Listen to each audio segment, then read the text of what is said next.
Whether you're going to your neighbor's house to watch the big game this Sunday or you're planning on staying home, we've got a treat that'll make wherever you watch it that much sweeter. It's a slab cookie, which is not only tasty and trendy, it's the ultimate game day winner. To make it, we begin by making a basic graham cracker crumb crust, which we press into the bottom of a rim baking sheet before popping it in the oven.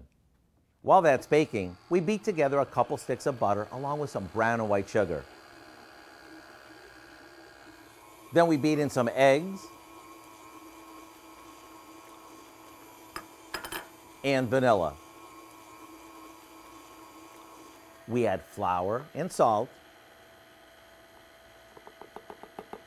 And after it comes together, we slowly stir in some chocolate chips and walnuts.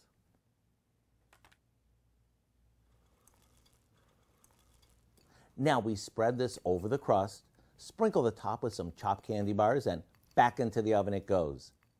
Once it cools, we cut it into bars. What's nice about slab cookies is that they're easy to eat and one batch feeds a crowd.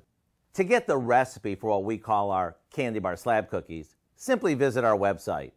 I'm Howard with Kelly in the Mr. Food Test Kitchen, where today we found a super game day way for you to say, ooh, it's so good. It's almost done.